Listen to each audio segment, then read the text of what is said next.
오늘은 성도에 마땅한 도리라는 제목으로 하나님 말씀을 같이 좀 상고하도록 하겠습니다. 제가 교제하는 어느 목사님이 한 번은 그런 이야기를 해요. 목사님, 내가 성도들하고 전도 나갔다가 되게 민망한 일을 당한 적이 있다 라면서 그런 얘기를 합니다. 어떤 얘기를 당했는지 이렇게 들어보니까 전도를 하는데 그 전도를 받는 분이 이런 얘기를 하더래요.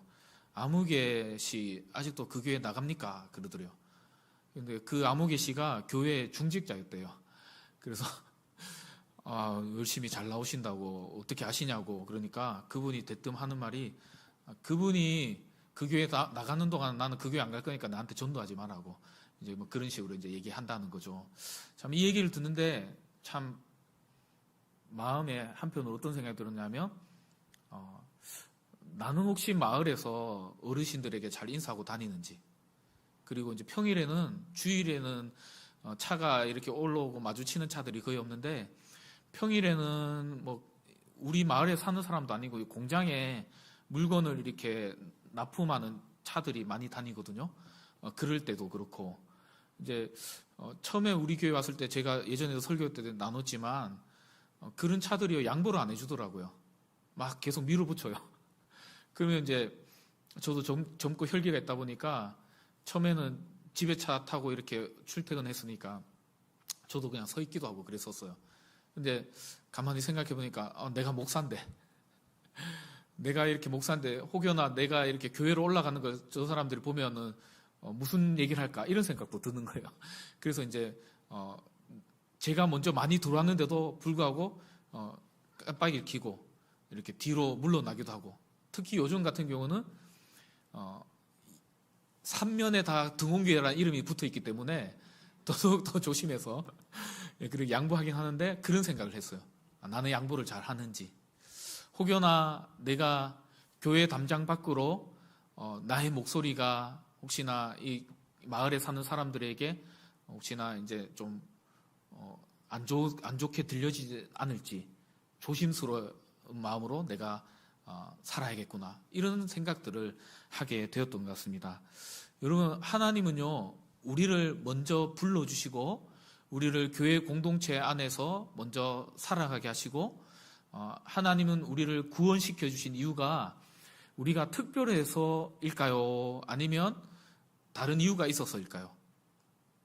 하나님은 우리가 특별해서 우리를 먼저 불러주신 이유가 아니라 우리를 먼저 불러주신 이유는 한 번만 따라해 볼까요? 구원에는 사명이 있습니다. 여러분, 하나님은 우리에게 무언가를 부탁하고 맡기시기 위해서 우리를 먼저 불러주셨다는 사실을 꼭 기억하시기를 바랍니다. 내가 잘나서 내가 뭔가 착한 일을 많이 했기 때문에 내가 뭔가 열심히로 교회에 뭔가 다른 사람에게 선을 행했기 때문에 그래서 나를 불러주신 것이 아니라 나도 연약하고 부족한 자인데 그러나 나를 먼저 불러주신 이유는 나를 통해서 하나님이 행하실 일이 있기 때문이라는 것이에요. 그러므로 우리가 오늘 이 출애굽기 18장 1절에서 12절 말씀을 좀 살펴보면서 먼저 나를 불러주신 성도답게 내가 어떻게 살아가는 것이 합당한 삶인지 그것을 같이 좀 나눠보는 그런 시간이 되기를 간절히 바랍니다. 여러분, 군인은요 군인답다라고 할 때 어떤 모습을 보고 군인답다라고 할까요? 여러분, 군인을 볼 때 뭘 보고 정말 군인답네라고 얘기해요? 이렇게 뭔가 걸어갈 때도 뭔가 이렇게 좀 당당하게 이렇게 제식 훈련처럼 뭔가 탁탁 각도 맞추고 그런 모습들, 그런 모습들을 볼 때 군인 같다라고 얘기하고, 군복도 뭔가 이렇게 딱 각 있게 잘 다려서 이렇게 옷 뭐라 그러죠, 바지 안에 좀 그런 것도 넣고 깔끔하게 이렇게 입고 다니는 그 모습을 볼 때 군인답다 뭐 이런 얘기를 하잖아요. 근데 전역한 예비군들이요 군복을 입고 이렇게 다닐 때 전투화끈도 제대로 안 묶고 모자도 이렇게 삐딱하게 딱 쓰고 옷도 바깥에 쭉 내놓고 단추도 막 이만큼 막 풀고 그렇게 걸어 다니면요, 뭐라고 생각해요? 물론 예비역 마크가 이렇게 있지만 저 사람은 전역한 사람이구나, 예비군 훈련 받으러 가는구나, 그걸 대부분 알아보는 거죠. 그러한 자세를 보면서 알아보는 겁니다. 여러분, 목사답다는 것은 뭘 보고 여러분 목사답다고 합니까? 목사라고 하면 여러분의 나름의 기준이 있잖아요.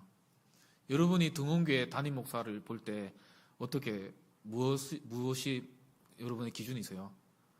우리 조천도 장로님은 기도할 때마다 말씀의 종 그러는데, 저 장로님은 이제 저를 그런 말씀을 잘 전하는 그런 종으로 저를 이렇게 보시는 거죠. 근데 만약에 장로님의 기준에서 말씀을 잘 전하지 못하면 목사가 아니다라고 또 생각할 수도 있겠죠. 그러니까 그렇지 않겠지만, 예를 들자면 여러분은 어떤 사람이 목사 같고 어떤 사람이 목사 같지 않습니까? 청렴하게 뭔가 할 수 있고 누릴 수 있지만 그것을 최대한 하지 않고 가난하고 어려운 성도들을 생각해서 그들의 기준에 맞춰서 그렇게 살아가는 모습이 목사다운 모습 같습니까?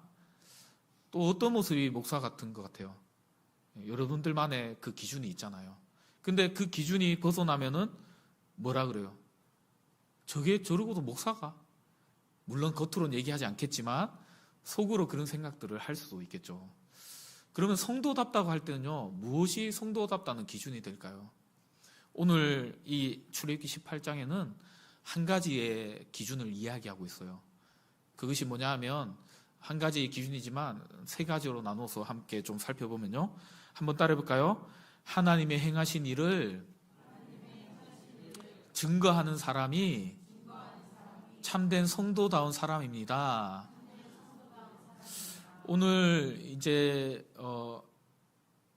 모세에게 모세의 장인 이드로가 그의 딸과, 그러니까 모세의 아내와 그의 손자들, 그러니까 모세의 아들들을 데리고 모세를 만나러 이제 왔습니다. 왜냐하면 모세가 하나님의 부르심을 받아서 이스라엘 백성들을 애굽에서 이제 구출해내는 그 사명을 감당하기 위해서 그의 아내와 그의 아들들을 누구에게 맡겼어요? 자기 장인어른에게 잠시 부탁하고, 그 장인어른의 보호 속에서 그 모세의 아내와 또 모세의 아이들이 이제 지내다가 이제 출애굽했다는 소식을 듣고 그곳으로 자기의 딸과 손주들을 데리고 이제 모세 사위에게 이제 찾아온 장면이 오늘 본문의 장면인 거죠. 이제 자신을 찾아온 장인 이드로에게 모세는 그동안에 있었던 하나님이 행하신 놀라운 일들을 이제 이야기하게 되는 게 오늘 본문의 이야기입니다. 무슨 얘기를 했을까요? 오늘 본문에는 자세하게 나오진 않아요. 그런데 출애굽한 여정 속에서 어떤 일들이 있었는지 우리는 살펴보았잖아요. 그동안에 어떤 일이 있었죠? 완악한 바로의 마음을 설득하기 위해서 하나님이 주신 능력으로 모세가 또 그의 형 아론과 함께 무슨 일을 행했죠? 10가지 재앙을 행했잖아요. 그 10가지의 재앙은 그 이집트에 있는 신들을 대변하는 그러한 어떠한 모습이었어요. 그래서 첫 번째 재앙부터 한번 외워볼까요? 시작. 맞아요. 네. 우리는 신대원에 시험 치러 갈 건 아니니까, 목사고시 칠 건 아니니까 몰라도 괜찮습니다. 피, 개구리, 이, 파리, 악질, 독종, 그리고 우박, 메뚜기 했나요? 메뚜기, 흙, 어두운 흑암, 그리고 장자죽음. 맞죠? 빠진 게 있나요? 빠진 게 있으면은 하여튼 저도 잘 외우죠. 맞죠? 저는 신대원 시험을 치느라 공부했기 때문에, 암기해봤기 때문에 외우는 겁니다. 여러분들이 못 외운 거는 당연한 거죠. 여러분 기 죽이려고 한 거 아니에요. 저도 모르는 거 많습니다. 근데 그러한 10가지 재앙을 쭉 나열하면서 이런 일이 있었고 이때 이랬었고 하나님이 이렇게 놀라운 일들을 행했고, 결국에는 바로의 그 완악한 마음에 무너져 내리고 우리가 이렇게 출애굽했던 거 아닙니까? 장인어른은. 그러면서 이제 막 그런 얘기를 했던 거예요.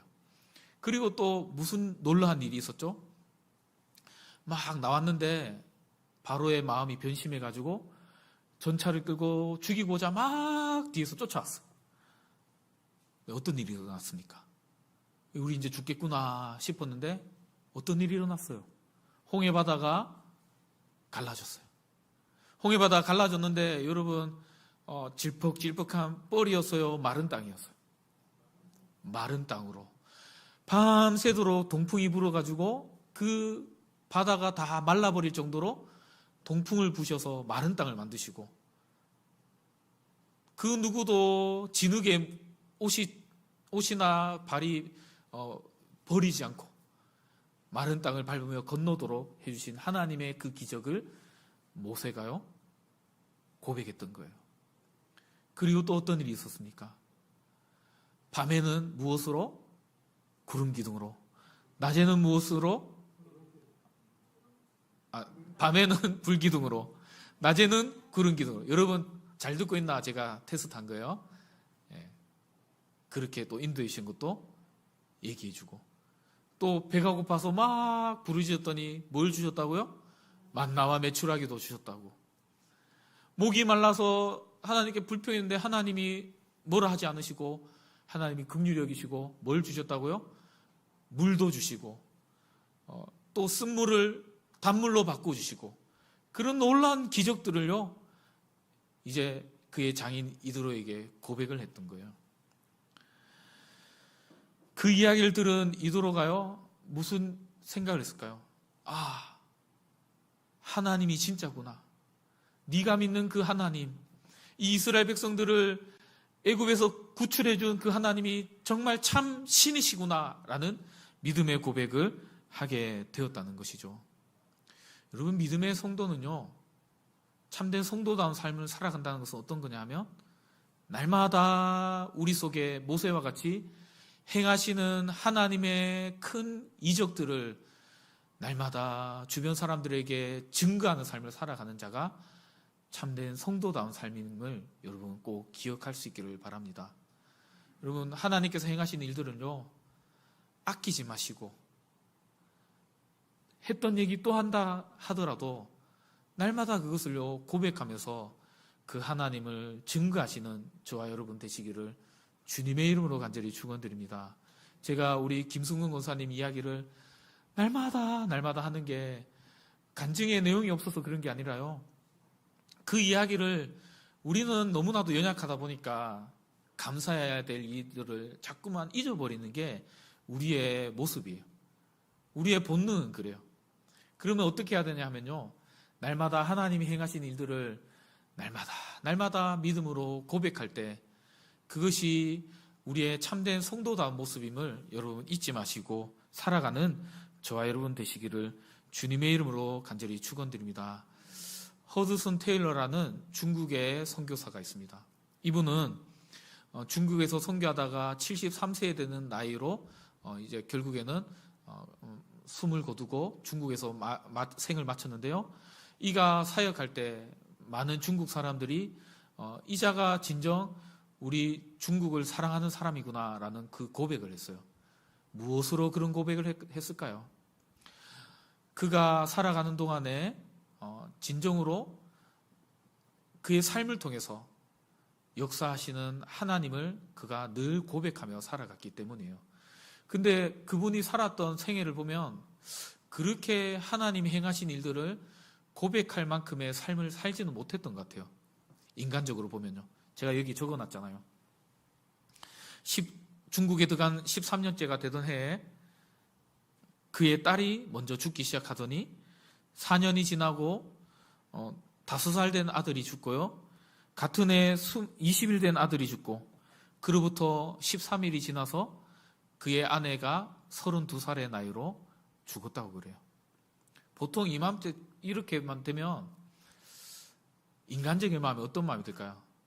내가 하나님 선교하러 여기 왔는데 하나님 왜 내 가족들을 다 데려가십니까? 라는 원망도 나올 법도 하고 이쯤 되면요 모든 걸 다 포기하고 그냥 본국으로 돌아갈 법도 한데 그런데 이 허드슨 테일러 이 선교사님은 그로부터 한 30년이 넘게 이 중국 땅에 살면서 그의 목숨도 이 땅에 묻게 되는 그러한 선교 사역을 했던 것을 보게 됩니다.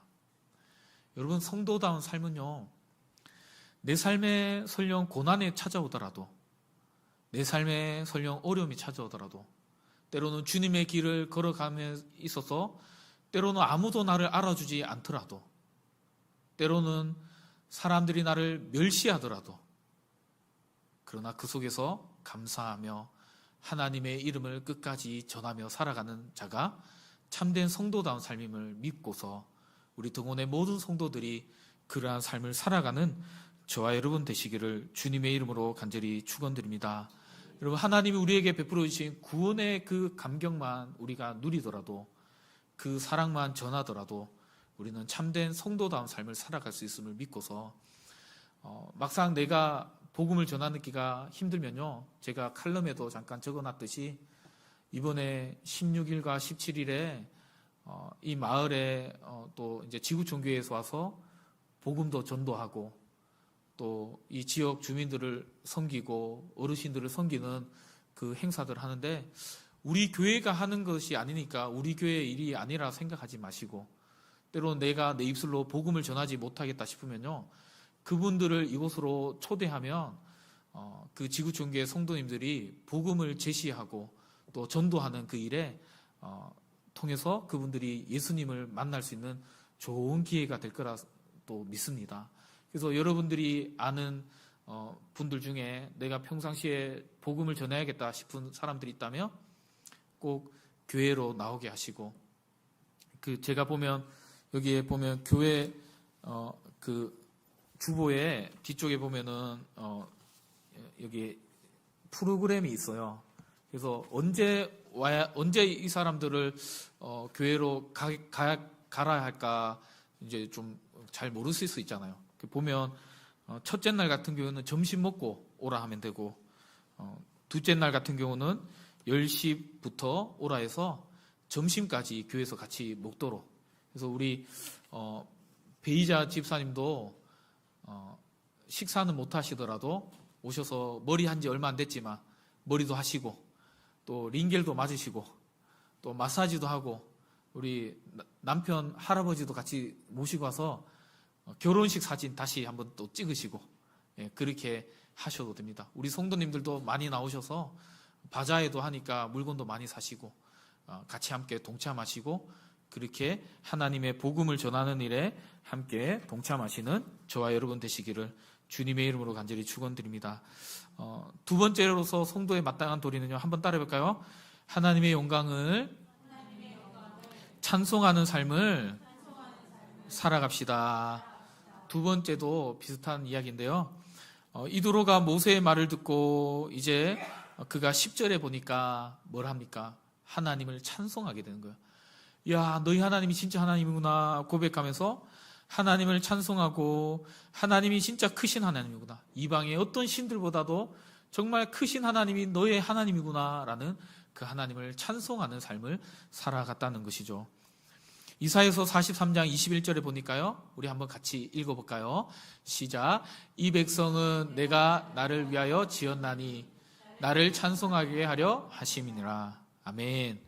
하나님이 우리를 지으신 진짜 목적, 우리가 성도답게 살아가야 될 진짜 목적이 있다면 우리는 날마다 하나님이 행하신 일들을 찬송하며 살아가야 한다는 것이죠. 여러분, 한번 옆에 있는 사람에게 한번 저 따라서 이렇게 옆에 앞뒤로 보시면서 한번 이렇게 인사하시겠습니다. 성도님, 힘들 때에도 찬송하는 자가 진정한 성도입니다. 여러분, 기쁜 일이 있을 때 찬송하는 자는요, 누구도 할 수 있어요. 자녀가 좋은 대학에 들어갔을 때 너무 감사합니다 하면서 감사하고, 여러분 찬송하고 그럴 수 있는 건요, 누구라도 할 수 있는 거죠. 내가 하는 사업이 잘 되고 번창해지면 하나님께 찬송하는 것은요, 그거는 5살 된 아이도요 할 수 있는 일이에요. 그런데 진짜 믿음의 성도는요, 내 사업이 좀 안 될 때에도, 내 자녀가 대학에 들어가지 못했을 때에도, 내 육신이 질병이 낫지 않고 여전히 아픈 중에도, 그때에도 찬송할 수 있는 자가 진짜 믿음의 성도임을 믿고서 어떤 순간에도 기쁠 때나 슬플 때나 항상 찬송하는 저와 여러분 되시기를 주님의 이름으로 간절히 축원드립니다. 우리 베이자 집사님도 이제 한 주에 3번씩이나 투석 받으시고, 또 차가 없으면 이제 오기도 힘드시고, 그렇지만 교회 차가 갈 때마다 그 차를 타고 여기에 나오셔서 힘들어도 예배하시는 자리를 또 게을리하지 마시고 찬송함으로 날마다 살아가시는 삶을 살아갈 때 하나님께서 그 아픔 중에서도 더 찬송할 수 있는 일들을 더 부어주실 줄 믿습니다. 우리 베이자 집사님뿐 아니라 여기 있는 우리 모든 성도님들 마찬가지로 한 주를 살아가면서 얼마나 짜증날 일이 많아요. 여러분, 무더위가요, 이러한 폭염이 지속되어지고 날씨가 또 습해지고 이럴 때 사람들이요 더 많이 싸운대요. 그래서 길에서 운전하다가도 막 다투는 사람들도 많고, 좀 평상시 같으면 여유롭게 이렇게 끼워도 주는데 이럴 때는요 막 서로 마음의 여유도 없으니까 막 끼워주지도 않고, 또 평상시 같으면 그냥 가세요 이렇게 할 일도 이런 날씨에는 어떻게 해요? 막 언성을 높이면 막 싸우는 거죠. 그러나 믿음의 성도인 우리는 오히려 이럴 때에 더 감사하고 더 찬송하는 삶을 살아가는 저와 여러분 되시기를 주님의 이름으로 간절히 축원드립니다. 왜냐하면 그러한 우리의 모습을 보고 믿지 않는 사람들이 살아계신 하나님을 보게 되기 때문이라는 거예요. 여러분, 존 뉴턴이라는 나 같은 죄인 살리신 이 찬송가를 지은 사람을 아시죠? 이제 나중에는 목사님이 되었는데, 원래는 노예를 파는 그 노예선의 선장이었어요. 근데 노예들을 팔려고 이제 이 노예들을 배에 실어서 이렇게 쇠사슬 아프리카에 가서 이제 노예들을, 흑인들을 이렇게 잡아가지고 묶어가지고 이제 배를 타고 오는데 큰 풍랑이 배를 집어삼킬 것만 같이 몰려오더라는 거예요. 그 순간에 이 존 뉴턴이라는 목사님이, 그때는 목사가 아니었죠, 기도를 합니다. 하나님, 살려만 주십시오. 살려만 주시면 하나님 영광에서 제가 살아가겠습니다. 그러니까요, 하나님이 그 풍랑 속에서 이 존 뉴턴을 살려주었어요. 그리고요, 그가 회개합니다. 내가 참 나쁜 짓을 했구나. 그리고 지은 노래가, 한번 불러볼까요? 나 같은 죄인 살리신 주네 고마워, 주네 고마워. 잃었던 생명 찾았고, 잃었던 생명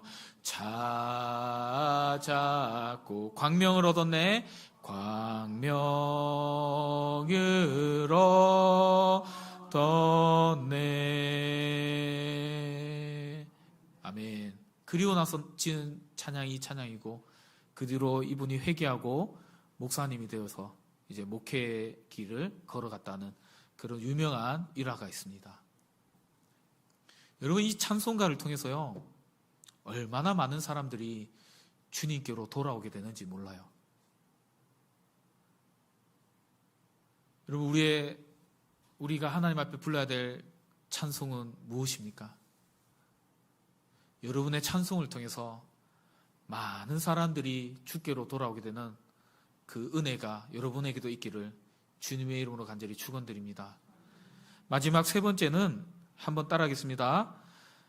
하나님을 예배하는 길이 성도의 마땅한 도리입니다. 여러분, 이드로는 우리 12장 1절에 보니까 미디안 제사장이었다 그래요. 다시 얘기하면 이방인의 제사장이었죠. 그런 그가 이 모세의 하나님의 행하신 일을 찬양하고 증거하는 일을 듣고 하나님의 살아계심을 고백하면서 그가 지금 뭘 하고 있습니까? 이스라엘 장로들과 함께 하나님을 예배하는 일을 하고 있는 거죠. 구약 시대에는 하나님께 예배하는 방식이 제사였잖아요. 마찬가지로 우리의 증거와 찬송을 통해서 하나님을 믿지 않는 자들이 하나님께 나와 예배하는 역사가 일어나게 되기를 주님의 이름으로 간절히 축원드립니다. 오늘날 우리 주변에 하나님의 복음을 들어야 될 자들이 얼마나 많은지 몰라요. 여러분, 우리 등원교회 주변에도 몇 년 전이니까 지금은 저기 뭐라 그러죠? 전원주택이 지어져서 몇 가정이 더 들어왔으니까 인구가 조금 더 늘었을 것 같은데 한 600명 정도가 산다고 우리 심장로님이 행정복지센터 거기서 이제 알아보시고 얘기해 주시더라고요. 지금은 아마 한 600 몇 명 더 살겠죠. 어쨌든 그 수많은 인원이요, 교회에 뭐 나와야 된다 그런 얘기가 아니라 하나님의 복음을 전해 들어야 한다는 거예요. 저들은요, 우리가 전하지 않으면 어쩌면 살아가는 동안 이 복음을 전하기에 자유로운 이 한국에 살면서도 한 번도 복음을 전하여 듣지 못할 수 있는 그러한 어려움에 빠질 수도 있다는 것을 우리는 기억하셔야 된다는 겁니다. 저들이 하나님께 나와 함께 예배할 수 있도록 저들에게 하나님의 복음을 전할 수 있는 저와 여러분 되시기를 주님의 이름으로 간절히 축원드립니다. 여러분, 우리가 지구촌 교회가 와서 이제 이틀 동안 16일, 17일 수목 동안에 전도도 하고 뭐 공연도 하고 또 봉사도 하고 뭐 그런 일들을 하는데요. 우리가 사실은 우리 힘으로도 할 수 있는 일들이 있거든요. 우리 교회에서도 할 수 있는 일들이에요. 그래서 여러분들에게 도전하기는 이번에는 지구촌 교회 재정과 그들의 어떤 시간의 섬김을 통해서 우리가 그것을 누리지만 이 일들을 우리가 이제 내년에도 지구촌 교회가 오지는 않아요. 왜냐하면 이들이 또 다른 교회에 가서 또 섬기고 또 다른 교회에 가서 섬기기 때문에 이거 한 번으로 이제는 끝나는 거죠. 그러나 우리가 할 수 있는 힘이 있기 때문에 우리 교회가 그런 일에, 복음을 전하는 일에, 마을을 섬기는 일에 지금까지도 잘 해왔듯이 앞으로도 계속적으로 동참하는 저와 여러분 되시기를 주님의 이름으로 간절히 축원드립니다. 제가 작년에도 얘기했듯이 이제 오기 전에 미리 또 얘기 한번 할게요. 추수감사절 때 장로님 그 헌금 들어온 거 있잖아요. 그런 것들은 우리가 진짜 마을이나 행정복지센터나 그런 곳에 어려운 이웃들을 위해서 쓰라고 우리가 좀 후원도 좀 하고 좀 그런 일도 우리가 좀 동참하면 좋을 것 같아요. 우리에게 있어서 사실은 그 금액이 100만 원 뭐 넘게끔 헌금이 들어오는데 또 그 돈이 우리에게 크다면 큰 돈이지만 어찌 보면 하나님께서 우리에게 주신 그 물질을 잘 흘러보내는 것도 성도의 합당한 삶의 모습이라는 것을 또 기억하고 그렇게도 살아갈 수 있는 저와 여러분 되시기를 다시 한 번 더 주님의 이름으로 간절히 축원드립니다. 말씀을 정리하겠습니다. 여러분, 디모데전서 2장 4절 말씀을 한번 같이 읽어볼까요? 시작. 하나님은 모든 사람이 구원을 받으며 진리를 아는 데 이르기를 원하시느니라. 아멘. 모세라는 한 사람이 그의 장인 이드로에게 그간에 하나님 행하신 일들을 증거하고 또 고백하니 그의 장인 이드로가 어떻게 되었죠? 너의 하나님이 진짜 하나님이구나 라고 고백하며 하나님을 찬양하고 하나님을 예배하는 자리로 나오게 되는 것을 우리가 보게 되었습니다. 여러분, 우리의 삶이요 전도자가 되었으면 좋겠어요. 그 말은 무슨 말이냐 하면 나가서 지금 이 시간에 이제 설교 끝나고 밥 먹기 전에 마을에서 만나는 어르신들과 또 많은 사람들에게 예수 믿으세요 이런 말을 하라는 말이 아니라 우리의 삶이 전도자가 되어서 우리의 모습 속에서 저들이 우리가 나가서 예수 믿으세요 얘기하지 않더라도 교회를 보니까 맨날 하하호호 웃으면서 막 웃는 거예요. 아, 저 사람들 뭐가 저렇게 행복해서 이렇게 무더운 날 혹시 미쳤나? 내가 가서 한번 확인해 봐야겠다. 그러면서 이렇게 나올 수 있도록. 그리고 야, 이 사람들 정상이네? 근데 이 사람들은 뭐 때문에 저렇게 웃는 걸까? 뭐 때문에 저렇게 행복해 하는 걸까? 나도 저들의 믿는 하나님을 나도 한번 믿어봐야겠다. 라고 도전의 바람이 불러올 정도로 그것이 진짜 전도가 되는 것이죠. 저와 여러분이 그러한 삶을 살아갈 수 있게 되기를 간절히 축원드립니다. 설교 전에 제가 얘기했던 어느 목사님의 그 이야기처럼 우리가 그런 사람이 되지 않았으면 좋겠어요. 아직도 그 교회 담임 목사 박성대 목사입니까? 그 교회 목사가 바뀌기 전까지는 저 그 교회 안 갈 겁니다.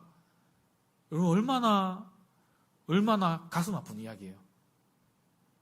우리가 전도를 하지는 못할 망정 전도의 걸림돌이 되지 않도록 우리는 우리의 삶이 하나님 앞에서 신실하게 거룩하게 살아가는 저와 여러분 되시기를 다시 한 번 더 주님의 이름으로 간절히 축원드립니다. 어떤 경우라도 포기하지 아니하면 하나님의 때가 되면 반드시 하나님의 열매가 맺힌다는 것을 믿고서 여러분 꼭 마을에 사는 이웃이 아니더라도 여러분 가족 가운데도 복음을 전해야 될 가족들이 있잖아요. 저도 저희 장모님 오랜 방학 기간 동안에 아직까지도 계시는데요. 좀 마음 같아서는 늘 여러분들에게 고백하지만 막내 사이가 저희 아내가 막내딸이거든요. 막내 사이가 그래도 목사인데 교회 좀 나가줬으면 좋겠는데 근데요 참 그게 가족 전도가 그 어떤 것보다 쉽지 않은 것 같아요. 오히려 가족이 더 조심스럽고요. 가족에게 예수 믿자고 얘기한다는 것이 더 어렵고 그런 것 같아요. 그런데 여러분 포기하지 아니하면 하나님의 때가 되면 반드시 하나님께로 돌아오게 될 줄 믿습니다. 저는 그래서요 저희 장모님에게 다른 게 전도가 아니라 저희 아내랑 잘 사는 모습을 보여주는 게 그게 전도겠구나 이런 생각이 되어져요. 물론 연약한 모습도 많이 있지만 그러한 모습으로 여러분들이 가정에 또 가족들에게 복음을 증거할 수 있는 저와 여러분 되시기를 주님의 이름으로 다시 한 번 더 축원드립니다. 기도하겠습니다.